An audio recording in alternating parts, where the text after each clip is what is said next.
Hey, everybody. Welcome to the Investor Frame podcast. I'm your host, Paul Sparks. And on this show, we ask successful real estate investors and entrepreneurs to share their stories so we can all learn from their experiences and get closer to the things that we want in life. Today, I'm here with Max Vollmer. Max is a 24-year-old real estate investor. He's a world-class track and field athlete from the University of Oregon. That's when I met Max, was he was still competing at a really, really high level. I think he is still. But he started real estate as a full-time college student. He got into wholesaling vacant land across the United States. Again, that's where I met Max.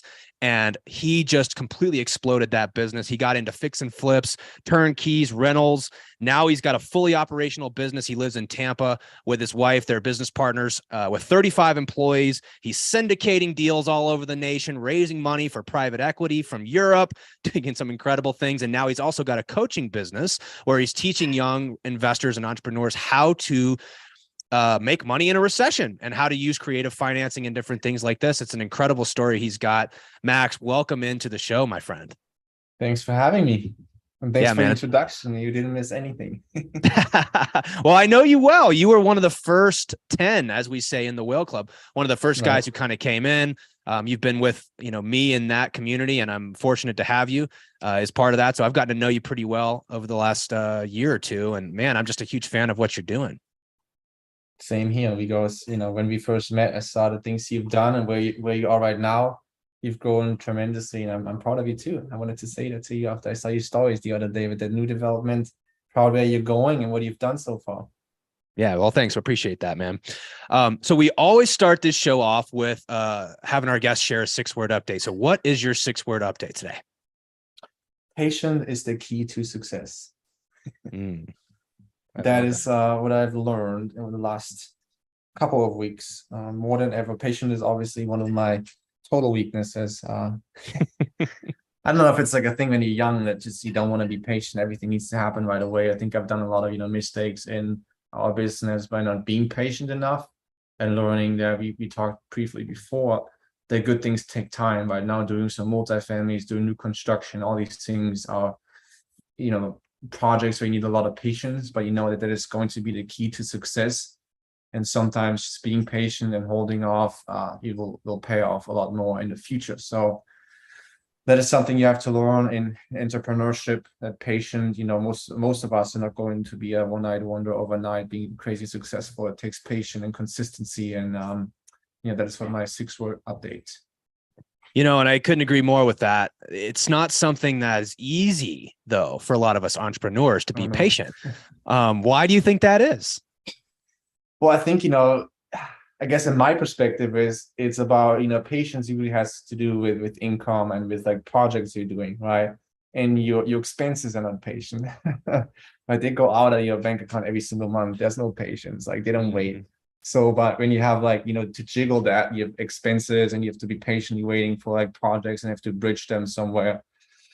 That is where it's, getting, and obviously the opportunity costs, right? If you're making money right away, you could go around, turn around that into a different project and multiply. If you're waiting on opportunities because it takes a while to complete, you have this opportunity cost of not having access to these funds immediately, right? So there's you're losing against inflation, you're losing against the opportunity cost. So I think just knowing all these factors just keeps us away from like being patient and just sometimes, going too quick with certain decisions. Yeah. Well, that's certainly true. You just like you throw a bunch of money out, and then we have like I'm going to ask you to tell me a little bit about yourself and some of your businesses and things like this. But, you got started wholesaling vacant land. I would imagine those are fairly quick deals, right? And you're finding the land, you're turning it around within a month or two, maybe even faster in certain cases. You're spending money on marketing, time, resources to cold call these sellers, find this opportunity, get it under contract, convert it. That's all fairly quick. But if you want to continue growing your business, and it sounds like what you've done is you've just moved into larger deals. I know you're doing some developments now. You're telling me about this. I think was it 19, 20 units in Sarasota? Yeah. These deals just take time, and it's a different mindset from wholesaling vacant land to taking down a multi-million-dollar development project in Sarasota. So Tell me a little bit about your business now and how it's evolved from when you got started just a few years ago. Well, it has evolved a lot, right? I mean, when we initially started, we started with absolutely nothing. We had $76 in our bank. We were college students. We had no idea about real estate. And, it was meant to be. I was not able to work the traditional way. So I guess long story short, COVID hit. My wife and I got married early while being in college, and she was working as a server. She was not able to make any money because in Oregon, they were shutting down for months. And I was still at that point in time F1 student visa until then I got the green card a couple months later. But so I wasn't even able to work legally, even if I tried to, go and find a basic job. So we had no income at all, even if we tried to get there. So we had to figure something out. And ultimately, the only solution was entrepreneurship, right? Doing your own business, not being employed. So we got pushed to a certain degree where we had to pivot in that direction. And I'm glad for everything that happened. It was definitely tough during those times, but ultimately when you push to the wall, you're getting more creative with solutions. So we started real estate with absolutely no background knowledge, no connections and whatsoever. And ultimately, of course, wholesaling is probably the most feasible way to get started in real estate. It's not really capital intensive, and you don't really have a chance to fail, right? You're getting a property under contract, worst case you back out. So you have a high security there. Of course, there's a lot of people doing it, so it's not necessarily something, there's a lot of value to be made there, but it was feasible for us to start. And I guess the reason why we started with vacant land is because at that point in time there was a shortage in housing inventory. COVID just happened. People are moving out of the bigger cities into the suburban areas.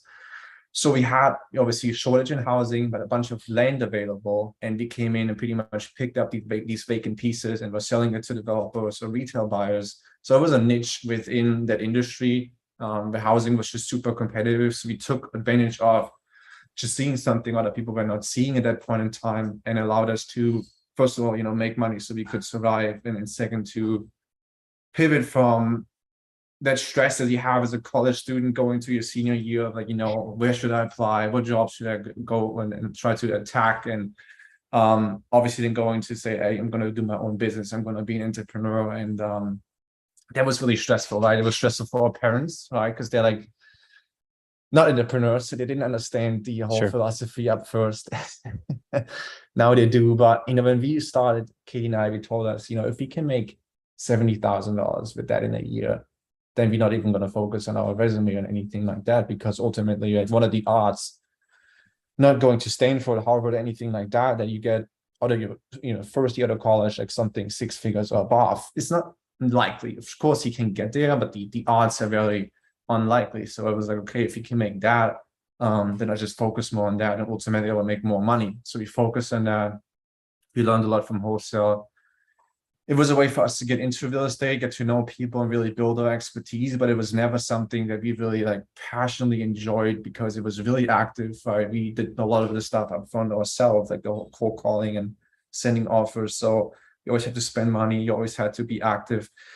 And if you don't do anything for a month, your business just froze, right? There was no passive income. It's really, really active. It was really draining by, jiggling school, jiggling sport, doing the business ourselves at the beginning. It was extremely draining. But we had to do it because it was necessary, but we had to survive and make money. But ultimately our goal was always, going into bigger projects, multifamily. And we almost saw it as in transition, right? We starting with wholesaling, we're doing fix and flips, we're doing renovations, and then we gradually transition into multifamily. Last year we went really, really hard on scaling our business. Like you mentioned, we had 35 employees. And we're focusing on wholesaling houses, wholesaling land, doing a lot of fix and flips. We've probably done 10, 15 deals a month, right around, when the interest rates were still feasible. And then until pretty much, I would say, September. And then we all got hit, right? With the same, industry-wide, we got hit. So we had that same, it wasn't as bad as other markets. Tampa was pretty consistent still, but we just had no inventory anymore. Everyone was kind of waiting on what's happening. And for me, that was the wake up. We always talk about the solvable problem, and our business was slowing down. We had massive expenses by having all these employees and marketing expenses. So it took some time over Christmas break, and I was just sitting down and realizing, is this what I do? Want to go in and really focus on building this and putting everything into that, or or not, right? And then I realized it wasn't really my solvable problem. The reason why we started that business was because we wanted to be free, work from anywhere, travel the world, be independent, right? And to some degree, sure, we were independent. There was no boss, telling us what to do, but we were really sucked in. We had to go to an actual office. We had an office downtown in Tampa, so we left every single morning to go there, stuck in traffic. So almost felt like being an employee. You need to deal with, the day-to-day, Monday through Friday, employee issues. And on the weekends, you still got to put some fires out. So it was really draining. And then you still cannot just travel because you don't want, if you travel, nobody's getting their work done. It seems like, Yeah. if you're not in the office, nobody does anything. So we just made the decision of, let's focus on the things you're really passionate about. And ultimately, with the market slowing down, it made a lot of sense for us to scale down on the single family side, and really just focus on selective flips, acquiring cash flowing rentals, and kind of turning everything around from going direct to seller acquisition and spending all this money on marketing to just going into a relationship business with realtors, wholesalers, and everyone out there, and just being the end buyer, right? They can do all their marketing and all their negotiation. They bring us a deal, we buy it. I'm happy to pay an assignment fee because ultimately it's going to cost me somewhat the same amount of money each month, but I don't have to break even. So we changed that business. So the acquisition is mainly run through relationships. We still have the in-house construction team. We have like 11 employees now from 35, and mainly focusing on, syndications. Because that is like what I personally really enjoy. Katie really enjoys the short-term rental side of things, getting long-term rentals, converting them to short-term through creative designs and placement. So she has been focusing on that, which Florida has a great market to do so. And I've been focusing on raising capital and finding big opportunities and being patient to find these bigger opportunities that you maybe 1 or 2 a year, but ultimately make a lot more money once they're completed. Yeah. Yeah. You and I have a lot in common, man. It's like, there's a lot of, it's a great place to get started in real estate, wholesaling, because I'm not saying that you can't start by syndicating deals. Not saying that, but it's certainly like a lower barrier of entry to come in, buy a list, pick up the phone and start calling people. Right. Absolutely. And what I love so much about what you just said is that the big transition was through relationships, right? Mm-hmm. When you start realizing that actually, when you've been doing this for a while, you've probably built up quite a few relationships, and it's either you can spend $15,000, of course, you're probably going to spend less than that if your business is to find off-market deals. It's probably not going to cost you 15 grand. But it might in terms of the time that you spend on it. And it might in terms of like when you add everything up, like it might cost you that. And you start realizing like, well, what if I could just pay you 15 grand to go do all that work and I'll just be the end buyer and I'll just buy these things from you. And I love that you made that transition. I think that's a pretty natural transition for a lot of people as they start to grow and realize that the power of capital and the power of relationships. We just, another way to just describe leverage. There's just a lot of leverage there, capital, relationships, things like this. And, of course, now you're syndicating deals and doing all this sort of stuff.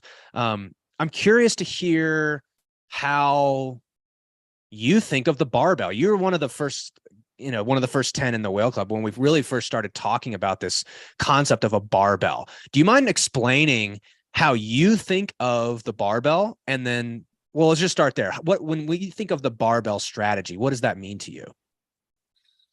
Well, I mean, you always had the philosophy in sports that you cannot lift heavy weights if you have more weight on one side than on the other. Right? Ultimately, you're going to fall or your weights are going to slip off, right? And that's just the same thing, obviously, in sports, if you try to lift weights, but also in business, right? You have to have a natural balance with the things you do.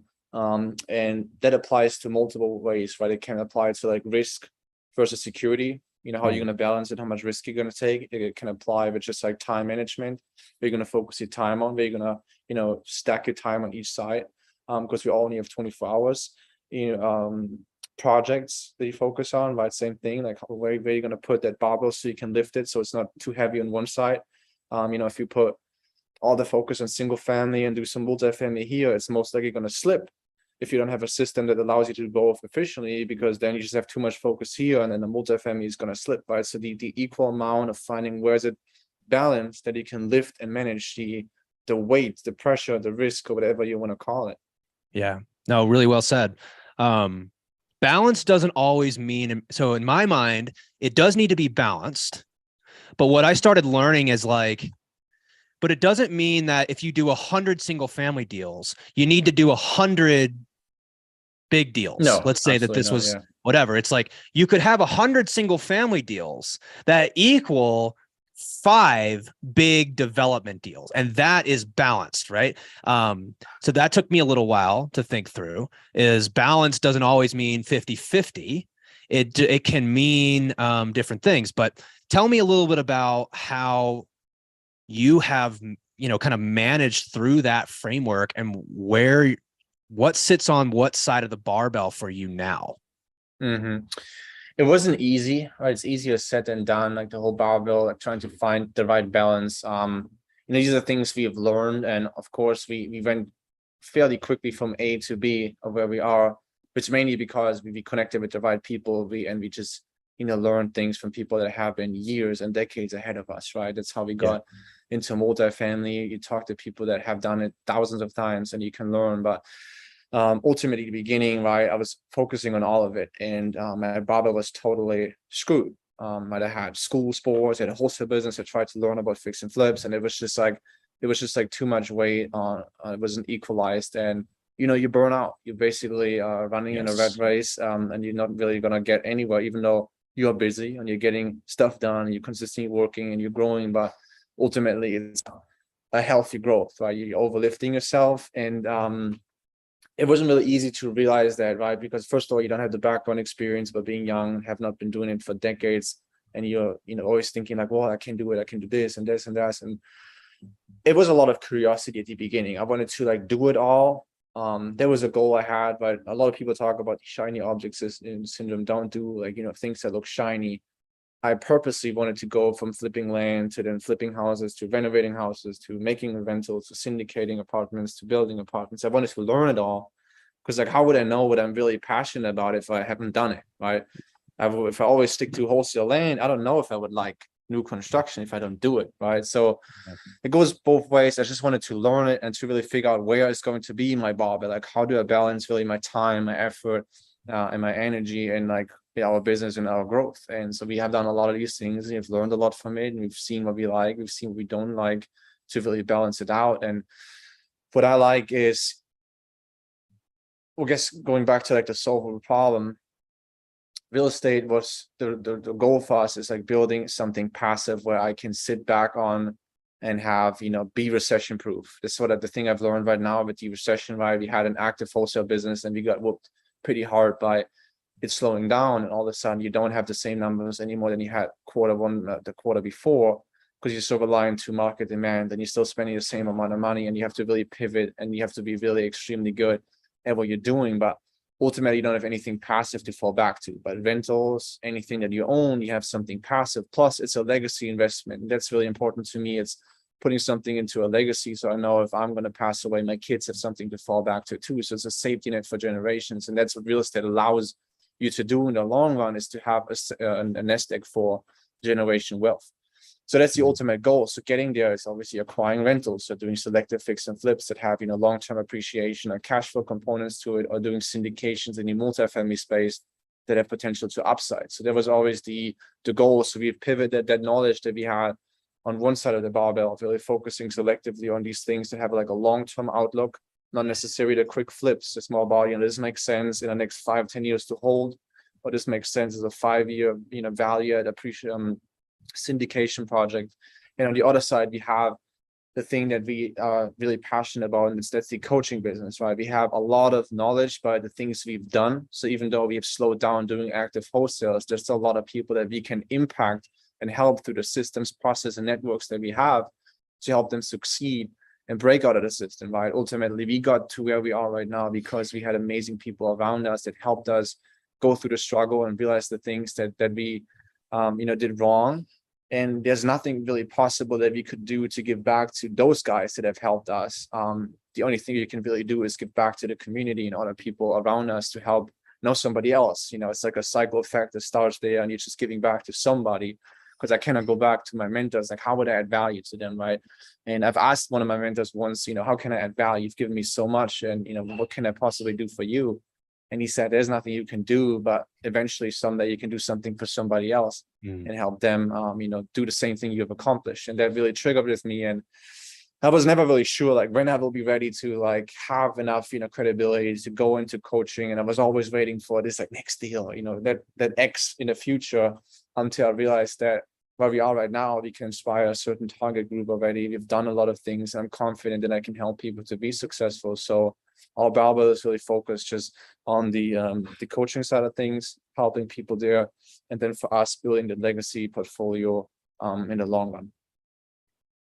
Yeah, man, it's a great barbell. On one side, you've got things that you're locking in, kind of your, as you call it, your legacy. It doesn't, in my opinion, of course, I think you and I are biased, but like, it doesn't get much more reliable than real estate over the long term, holding these assets for decades at a time. I mean, I'm not aware of anything more reliable with that same level of cash flow and upside and things like this. And that's where we've chosen to park the majority of our wealth, right? Of course, you're a young man, as just like, you're younger than me, but as we continue to build our wealth out there in real estate, eventually we'll start diversifying into other, things. We were talking before the show started about infinite banking. You and I mess around with a bunch of DeFi and crypto stuff. And it's like, there's all these, things that eventually you can start diversifying into once you've built that reliable passive income. But it starts for a lot of us with real estate. So you're locking that in, you're buying these rentals, these short-term rentals. And then on the other side, you've got this new stuff that you're doing, the coaching business, the syndications, the developments, these types of things, and this is the stuff I almost sort of think barbells sometimes as like cash and cash flow, right? Like on one side, I want to make a bunch of cash. Those are things we start out with, wholesaling land or flipping houses or doing things like this. And then you start getting more experience and you realize actually there's other cash generating activities that you can do that have so much more upside. And if you do it right, the downside is actually the same, right? So why wouldn't we want to make those bets? Coaching, developments, businesses. I'm finding myself into the same sort of category. That's what Whale Club is for me. I'm starting to do these developments and things. I think it makes a fantastic way to generate cash, but it's still fairly active in a lot of ways, right? So you also have to have that reliable side of your barbell where you're constantly locking in your wealth. And I want to go back to something that you also said earlier, which I really like, which is the idea of when you first start out, like you don't necessarily know what you like and what you don't like. I used to call this pressing buttons. Sometimes I just need to press there's a button and I'm going to press it. Why? Because I need to know what happens when I press this button. Like, that's it. I need to know what flips are like. I need to know what wholesales are like. Why? Because I'm fairly curious. Is that similar to you? Are you the types of person that I got to press these buttons because I got to know how it works? Yeah, no, absolutely. I mean, with everything you've done in real estate, and it's just like how our story has been, how we've transitioned, right? It's like raising capital. It's like, okay, I just want to, even if I only raise $100,000, at least I want to have done it once. I want to know how it works so I can see if I like it, or if I'm good at it, or, learn the lessons from it and move on. So with everything we've done, it was like, I just want to at least do one. Obviously, you've done way more than one then because we tasted it and be like, okay, this makes sense. It makes money. Let's continue doing it and just get really good at it. So we can kind of graduate into the next level. As you mentioned at the beginning, like you don't have to do it. Like some people go in straight into the multifamily and do crazy projects. You don't have to do all the single family up front. But for me, it was like from where I was coming from with no experience, it was like a natural graduation going from one to the other. And the curiosity, right? I'm a person that is always looking to educate yourself, because I think we never stop learning, and you can never learn better than actually doing it, right? I've basically understood everything about real estate from talking to other people. And it's like, okay, I understand how it's, going, how you need to do it, how you need to think about it. But now I still need to do a deal so I actually see how it really feels. And what other challenges you have, right? You can explain somebody a fix and flip or syndication, like, oh, I get it, but doing it is a whole different thing. So I realized that, and I was like, I understand it. Now I want to do it so I can learn it and get even better at it, and then see what I really like, and where do I want to spend the next 15 years, 20 years in real estate, because that's obviously our passion. It's our profession. We spend most of our days and weeks doing that. So it has to be something that we love, and we love real estate. But even in real estate, there's so many ventures that you can do. And a lot of people get stuck in wholesale because it's feasible. Everyone teaches it, and then market's turning. They don't see the same numbers anymore. They don't know what to do. And then they go back to getting a job, but because they've never tried any other ventures and realized that it's just as easy to enter if you change your mindset and you're open for, learning and getting started and, building relationships again, and kind of like, doing the necessary things that are needed to be successful in that niche. You must be reading off my notes here as I was listening to you talk. I was taking a note, and then you said the word. I wrote the effect of being curious, meaning, and like the impact of being curious. I've found that quality has served me extremely well in business. I'm just fairly curious. Like, why do I press buttons? Because I need to know what happens when I press it. And that's what you're saying right now, is like, that's contributed to your success, because how can you know what you like and what you don't like until you try it all, you know? But there's a certain way to kind of try it all without going all in, right? I'm not a huge fan of burning the boats and going all in on one strategy. I would argue that if you had done that, you probably wouldn't have been so nimble moving from opportunity to opportunity to opportunity, because you start realizing like, oh, wholesaling land. Okay, cool. Great way to make money, but I'm not so attached to it that I can't see these other opportunities. Then you see this next opportunity. You're like, you know what? It's actually probably a little easier if we do it this way. And because you're so curious, you're able to kind of, nimble is the word I keep thinking of. It's like you're able to move from opportunity to opportunity. And I think it's probably contributed to how quickly you have progressed, because you've just remained curious about the whole process. And I think that's awesome, man.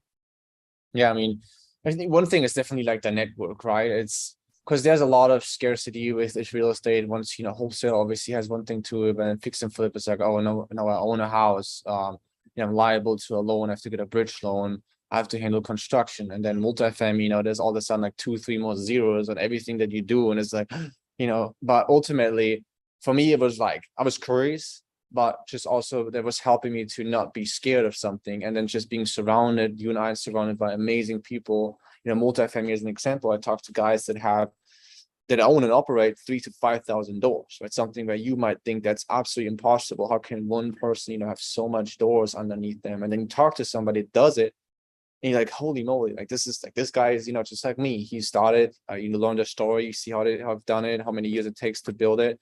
And then for me, it was just like the curiosity is like, I look up to you. I always have respect for everyone who's ahead of me.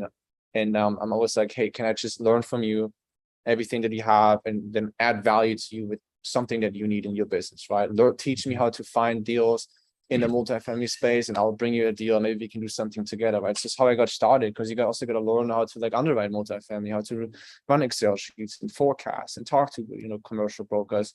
And for me, it was just a curiosity that kind of dived me in there. I was scared of it because it is different, and you had to like, obviously know what you're doing, but we both have a great network of people that are willing to teach you the things and help you guide through the process. And then you just have to take that knowledge, because if knowledge without being applied is worthless, right? So you can read a book, learn something, you don't do something about it, you might as well not read the book. So yeah, it was for me, okay, I got the knowledge and I was like, okay, now I need to apply it. So I had this curiosity again that was putting pressure on me internally, like, okay, let's find a deal, because I was so excited. Once I connect all the dots, and it was, the picture all of a sudden had color in my head, and I was like, now I understand how to do multifamily. All right, let's find a multifamily deal so we can actually do it and learn it, and do the entire process. And I wouldn't say it's for everyone, like you mentioned. There's people that just shouldn't do that, because it's also risky, going all in and something like that. We went all in, but we also had the right network around us to know that we're doing the right things. And if I have questions, I can go back to somebody who's an expert who can help me guide through the issues, right? So I wouldn't it was an educated risk that we've taken, an educated effort, because of curiosity and being surrounded by the right people. And it goes back to the first things we discussed. Real estate is all about relationships. Your network is your net worth.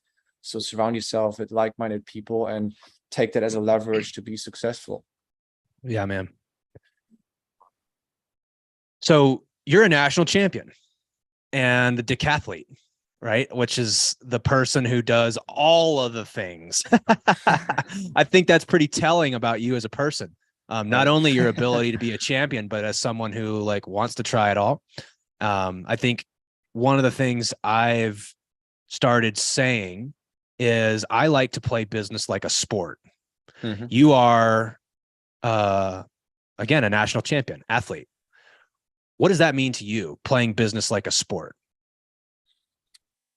Well, what I can tell you is that I would not be here today where I am without being the athlete I was. It has taught me everything, all the foundation I've needed to be an entrepreneur and be the person I am. Right? Sports is so tremendously important. It teaches you, commitment.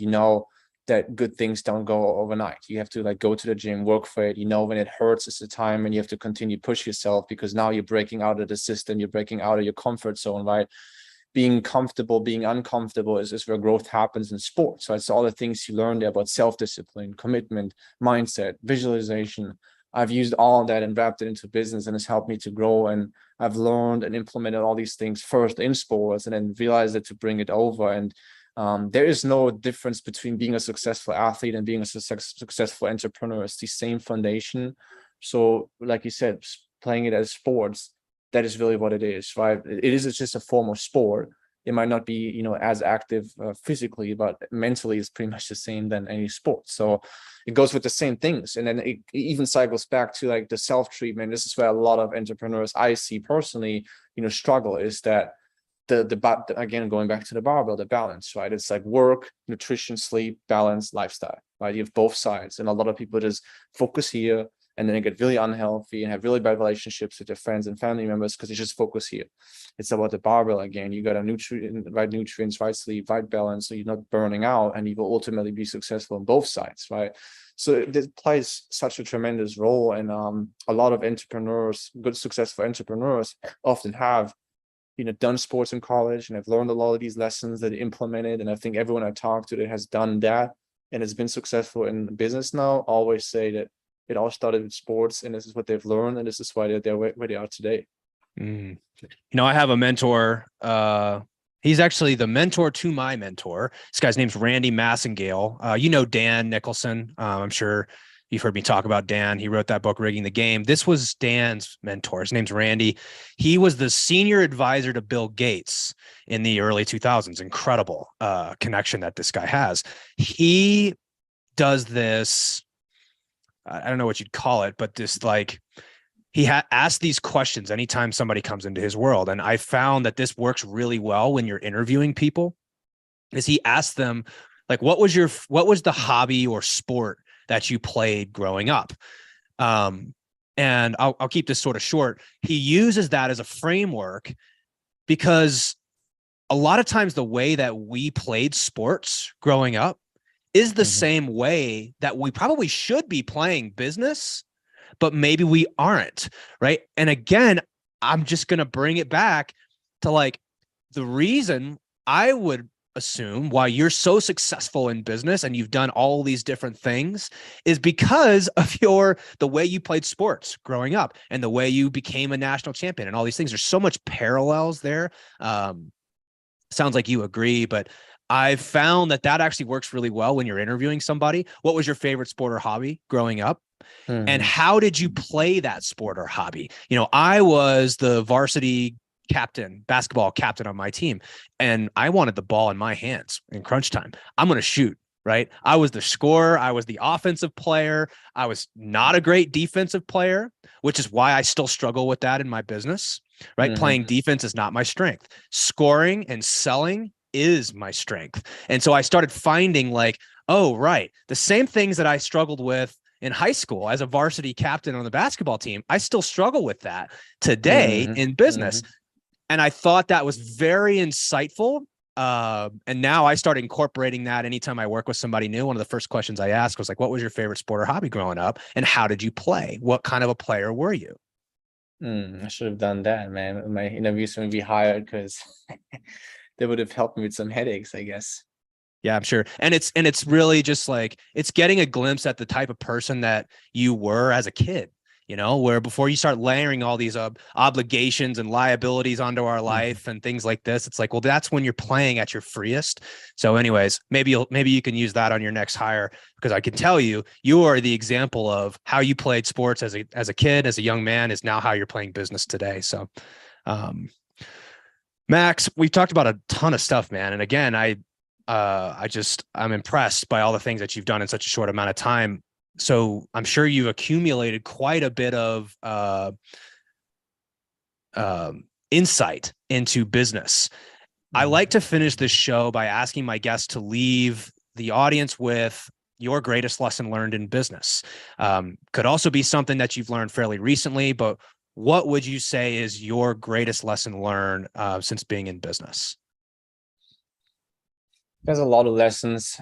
What is going through my mind lately, and it's really impacting, through the recession, is no matter how good you are or what success you've built, you will always have stress, right? You will never really, because you always work to that illusion that, oh, if I own $100, I will not be stressed out, right? But you have just different issues, and in order to really be successful in real estate, it's about the consistency. And this is like the one thing I've learned in the last couple of years, because ultimately you have, and I'm sure you know that as well, is 90% of the time it sucks being an entrepreneur, right? You're constantly dealing with all the stress, you're having all the headaches, you have to put all the fires out, and you have these days where you just wonder yourself, like, dude, if I would just get a job and you make 100,000 a year, I'll be done at 5 p.m. I have to work until 10. I have to work on the weekends, and you have these days. And then ultimately what people see, they don't see that. They see, the deals that you close, that 5%, the 10% that, is out to the public, the success that you have. They don't know the journey that it took you to get there. And then when they are inspired by you and trying to follow your path, they obviously have to go through the same journey. There's no shortcut to it. No matter how good you are, you have to go through the ups and downs, because it's how you learn. You do the most growth in your downturns, or during times where it just doesn't work. This is when you grow and things are good. You're just kind of sitting back and you think you're on top of the world. So it's ultimately necessary to go through the downturns, and it's extremely important to push yourself towards something where you feel like you're extremely challenged and you have to grow and overcome. And that overcome and growth is through consistency. It's about consistently educating yourself, consistently looking for deal, consistently building relationship, consistently following up, right? And anything you do in real estate, it's consistency. You can be lucky, doing one cold call and get instantly a deal, but it's not really the norm. It's about the consistency. How many people can you call? How many deals can you look at? How many offers can you make? Well, I've made 100. We'll make 105. Right? You never know if the next one is the deal that you close. It's about the consistency. And if you look for commercial deals for 2 years and you don't find a single one, but you get consistently out there, you put your name out there, you build a resume, you learn a lot from looking in those. When the time comes and you're consistent, you will know if it's a deal or not, and you'll be able to take action because you've done the consistent work to get there, right? So consistency, number one. And second is being aware of like that 90% of the time, it's not all sunshine and rainbows. It will be, exhausting, especially at the beginning as an entrepreneur, going through the setting up the business, scaling it, and learning all the lessons along. It takes, a certain mindset to accomplish that. And obviously I guess we should post more about that, because I think everyone is always posting about the success, and then people see it on social media and like, they have so much success and it seems so easy. But talking about, all the days, even when you're successful, there's a lot of days where you're like not feeling the same way. And you're like, dude, today was tough. I gave it all. I was working 16-hour days and it's not looking so rosy. And then the next day things can change dramatically. That's the illusion a lot of people have. So these are the two things I've learned a lot in the last years, and it's a daily reminder to myself and everyone who's trying to get started. I think that is really what they need to expect and need to focus on, is the consistency and understanding that there will be a lot of tough times at the beginning. Yeah, we just did a show recently where we've been saying the 10%, and they're trying to just tell me, how do I get success? What's the strategy that I can implement that's going to make me that $50,000 wholesale fee, whatever, So they're looking for a shortcut. Mm-hmm. What we've been saying is, Yeah, but the process is the shortcut, right? It's all about consistency. If you want a shortcut, go through the process. There is no shortcut. You're not going to find a magic bullet that's going to get you there. The process is the actual shortcut. And 90% of the time, it's just going through the process, right? And you're only seeing, I say you, like people that are kind of watching us on social media, they see that 10% of the time and they don't see the process. They see the result. So it's just, I couldn't agree with that more. That is just spot on. My experience is the process is the shortcut. It's all about consistency and not getting caught up with the comparison trap of looking at somebody else that's built some, business or done some successful deal. And then our brains are like, wow, that looks easy. Because you're just seeing the 10% of the iceberg that's above the water, right? But the rest of the 90% is below the surface, and you're not even seeing all that. Yeah, it's a really good point. This is also like what we have really like focused on in our coaching. And I've never seen a coaching that's done it, but we have those Monday calls, and these are like really just fundamental calls. These are really vulnerable, and we're talking about that 90% that people don't see, right? What are the struggles you're going through right now? You talk about a lot of mindset, all the foundation things I've learned in sports, because people just slip through it, but they always focus, what's the next strategy? How can I close this deal?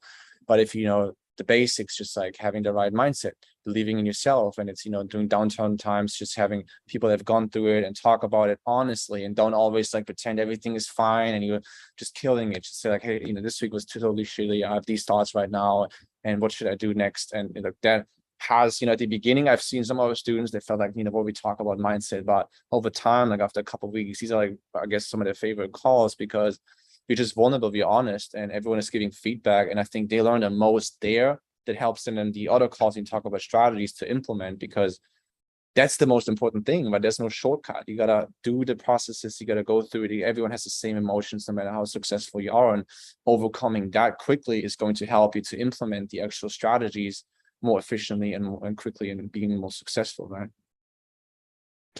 Yep. Love it, man. So Max, how can people, if they want to connect with you, they want to learn more about your coaching, they want to learn more about some of the creative deals you're doing, how can they get in touch with you and learn more about you? Coaching will be vollmercoaching.com. My last name, Vollmer, coaching.com. We are having a little landing page that can, send, watch the video and fill out the application to just hop on a call with me and see if we can add value. We don't take everyone. We just look at the people that have the right, foundation, because there's a lot of one-on-one efforts. I do like one-on-one calls and those kind of things. So it's really one-on-one driven, and I want to make sure they are successful. And we're doing, joint venture opportunities. We're giving really like the full insight of everything we've done. So it's a little bit more selective. That is one way. And then just social media, as you guys seen, we put a lot of content out there. We put a lot of focus on there of like, educating people and adding value and showing the day-to-days of what we're doing. So we have a lot of stuff there every single day that we put out. So Max_Vollmer be my personal, and then we have Katie_Max_Vollmer. That will be like the one between me and my wife.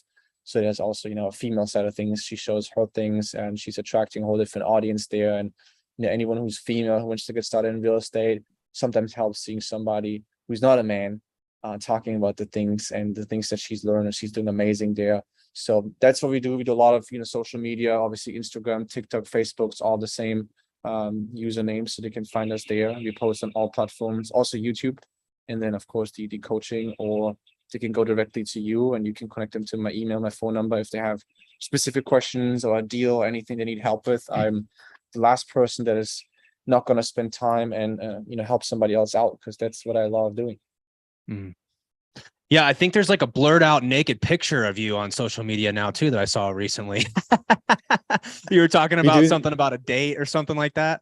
Yeah, we do some funny videos too, right? Because obviously it's about the audience. I guess like when we started with real estate or with social media, it was like, what is social media? Again, it's going to the barbell, right? Yeah, of course you can just do like real estate videos and talk about all deals we do, blah blah. But then it's just a real estate page. We want it to be something personal.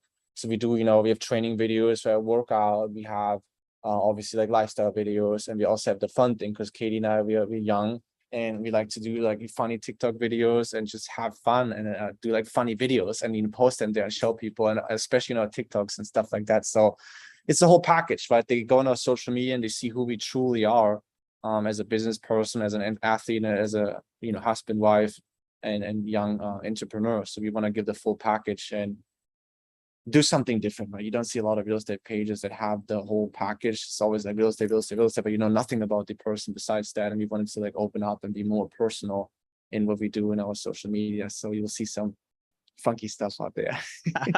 I love it, man. Y'all are doing awesome. So thank you for joining me here today, Max. It's a pleasure hearing your story and, you know, learning about your journey. For everybody else that's listening, we encourage you to use the investor frame. So knowing what you know now, ask yourself, based on the conversation Max and I just had, what do you need to do differently in your business and your life so that you can get closer to the things that actually matter to you without chasing more and more?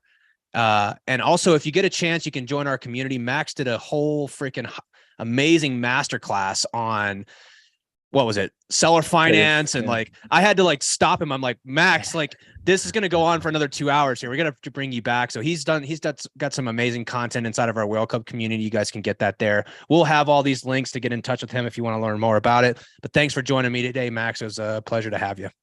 Thanks for having me, Paul. I appreciate you. All right, guys. Thanks for